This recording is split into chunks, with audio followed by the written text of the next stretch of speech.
Right guys, TacticalRab back again today. Hope you're all doing well and enjoying your day so far, and quite the exciting things to dive into today. Octane certainly had a few words on the timeline last night, but also Los Angeles Thieves in a recent 0 to 100 episode talking about the fact that they are very confident indeed this current roster will be their roster for the rest of the year. Whether that will change at all if results continue along these lines, that is certainly another question. Intriguing your thoughts in the comment section below. Like if you guys enjoyed the video, subscribe if you are new as always, I'd greatly appreciate it. It really helps out the channel. Thank you very much indeed for doing that. First of all, this from Asim. This year, man, this year's just been so hard on me, especially this week. So many issues we've talked about with New York the other day. Still, just about getting over the line and, well, winning that series yesterday. And hopefully things will work out for subliners here when they come to the major in just a couple of weeks' time. Thought this is a very interesting statistic, actually, from Draft Buff Kyle as well, saying that, well, look, these are the top fantasy performances in a single series of the year so far. Interesting to me that every single one of them is either against Florida, when Florida maybe weren't looking so good, or against Dallas, right? So if there's teams that you want to absolutely body and get a load of points on the board, these seem to be the teams to do so. But also from a statistical perspective, we'll look at what Fan 11 stats here has to say in a second. Well, we'll just look at it now. Subliners 4-0 in game 5s with Hydra. This is very impressive stuff. At least one of these is against FaZe, maybe even two of them, I'm not 100% sure, but it's still very impressive indeed. The fact that Hydra comes in, even though, you know, he's somewhat sick yesterday, that we could clearly tell from the cameras, and still, they haven't lost a game 5 as of yet since they've brought him in. That is very impressive stuff indeed, because against the best teams in the game, you're going to go game 5s on a semi-regular basis. If you can win a lot of them, I mean, if you don't even lose a single one, that stands subliners in a very good position here to once again make the grand finals of the major this time around and maybe even go one step further. This is Glacier says, and Gunless is talking about it as well. I mean, actually, I think it was Gunless who tweeted about it first, but, you know, this guy seemed literally fighting for his life, playing on a Denver server all the way from Toronto, 60 to 70 ping at least, but still, gets the better of the situation. As Awakening says, you know, same server last time for sure, still doesn't change the fact that it's a difficult situation for those guys. Still get over the line. And as Glacier says, like, cannot straight up wait for LAN, right? And as Glacier says in reply to Bright Sage, I want the online chat still. Cannot wait for LAN to return. And most certainly, only a couple of weeks away on June the 17th in Arlington, Texas, that the Dallas technically hosted LAN event for the Stage 4 Major is going to be returning. And of course, the seeding for that will continue to be determined over the next couple of weeks of these very important matches we have in this online era. This is what Octane has to say on the matter yesterday. I hate online Call of Duty so much. Cannot believe I haven't completely lost my mind as of yet. Now, interesting that what people are reading into this, right? Because, I mean, look, this is a perfectly reasonable statement from Octane, right? Online Call of Duty, I'm sure for the pros, is very frustrating indeed. The connection issues and the other complications that you get in addition to it just being a frustrating environment playing from home are, I'm sure, very frustrating for a lot of the pro players. But, yeah, of course, people look at what Octane's treating him and say, you know, maybe his perspective is that if they were on LAN, things would be a little bit different for him. That's not necessarily the case, right? I mean, I think, you know, you can take this on face value. And he says, like, of course, people interpret this as me saying we'd never lose on LAN. Literally has nothing to do with I'm just over this whole online stuff that we have had for the last couple of seasons, right? But we're finally getting there. The question is as to whether these online matches that we have right now, right, for the seeding for the majors are going to go to LAN anytime soon, because I don't know what the format's going to be next season. We don't really know right now. Let's say it goes to 16 teams. Can they keep up the same format? Like, how many more matches would they have to have? It might be somewhat complicated to do. They might go down a different format route. There've been players calling for, you know, to have way more matches, right, to actually play double round robin in terms of their group, right? So they play every team in their group twice instead of once, and then maybe with more teams in the group that gets even more complicated as well. So who knows exactly what the format is going to be and whether they will continue to have some sort of online presence, right? Because as it stands right now, yes, obviously they're planning the majors to be on LAN, but still online is still relatively important because you've got to get good seeding for the LAN events, right? So you've got to be good at both, and whether that will still be the case next season, it does remain to be seen, because it's certainly something they could go down the route of and say, look, well, you know, we're just going to keep these online and just do all the majors on LAN. That's kind of what they hinted at not too long ago, and they said they certainly still had online plans in the future of their leagues beyond, beyond when this whole pandemic situation does round up. So certainly interesting to see how this one develops, I believe, as he says to Spinner Spence over at MLG, or formerly MLG, now at the COD League, of course. Mental is out the window, Spinner says Octane. I thought this was funny as well, just before we get into this Paris Legion versus Los Angeles Thieves stuff once again from last night.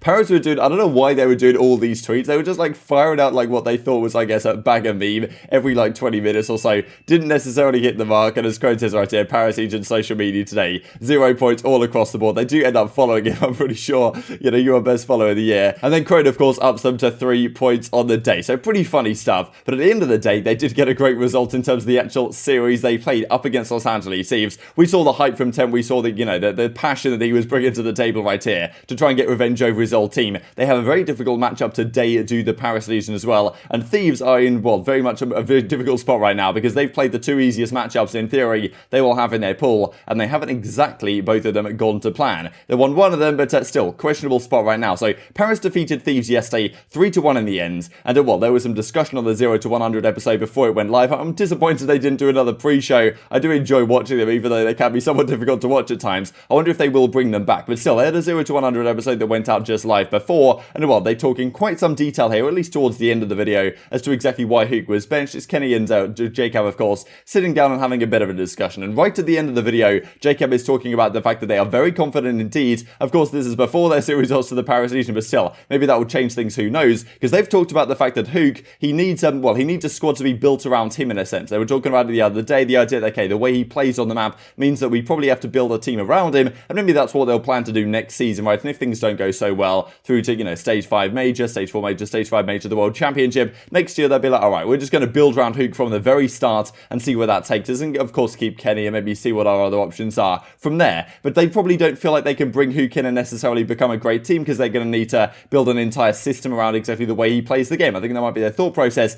Therefore, what JKap and Kenny effectively are saying here, they're like, look, we're not making a change for the rest of the year. We're very confident that that will not be the case. But still, after a result like they had yesterday, would you put it past JKap to roll the dice and give something else a go? Statement like, oh, we were so much better in practice, but we actually were way better in practice. Like in the league, I think we're actually winless on Apocalypse, and we keep playing it. It's because we're really good at it in practice. That's obvious. It's just the classic thing. There's just so much more scrim data and maps to go off than the actual matches that the public sees. We're really good at it before, but then became sloppy. It's like, it's so late in the game, it's so late in the season that you don't really have time for that when every other team is just getting better. So that gives us March until August is really the season cycle. That's 5.5 months. Like, it's not a lot of time. We're right at the halfway point, so it's like coming down to the point where you gotta know what you wanna do. You gotta be on the same page with your teammates.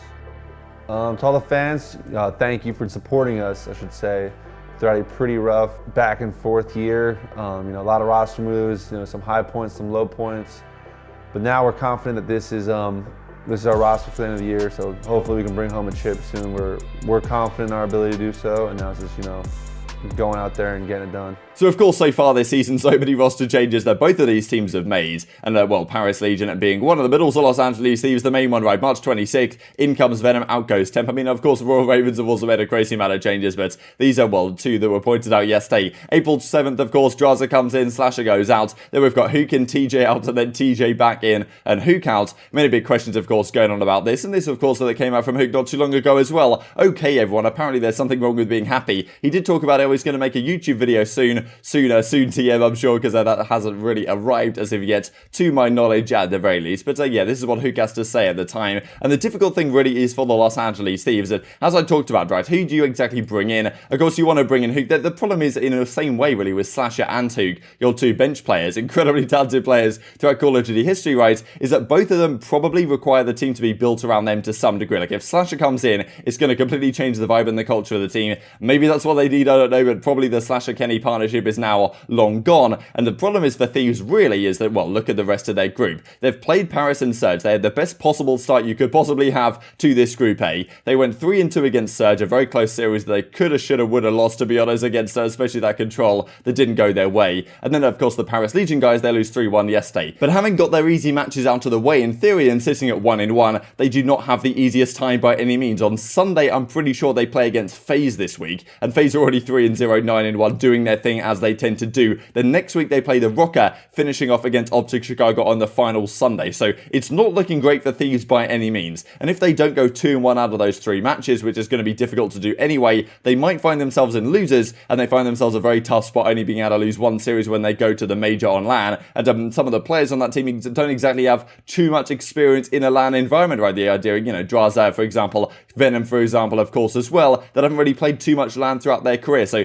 going to LAN, if anything, could not exactly be ideal for this team, right? So for a few reasons right now, Thieves are in a very tough spot, I would argue. And, well, still, as I was saying right there, they don't really look particularly keen to make a change right now. Just to look at Group B real quick, because of course it's craziness right here with these couple of groups. But yeah, New York Subliners leading the way at 2-0. Florida Mutineers up here at 2-1. Dallas in this position as well. So it's really interesting to see what happens with Ultra here, right? Because they're going to have to go, massive through the rest of this group. And, well, one of these top 4 teams is not going to make it in, which is going to be really interesting to see because Subliner's looking great, Mutineer's looking great, Ultra. But can Dallas Empire hold on and get the job done here to qualify for top 3? Questions to be answered over the coming days. This I thought was funny as well from RT. So on APAC, you can wallbang every single building, but not the pillars at P3 for some reason. Sick. And I just thought it was funny, really, in reply to Arcitys, that Dalton Hannon, who I believe is Dylan Envoy's brother, comes out and says, go to reply to Arcitys, of course, what is going on here, says Envoy. And then, well, who says Dalton Hannon, most certainly. But these are the games for today.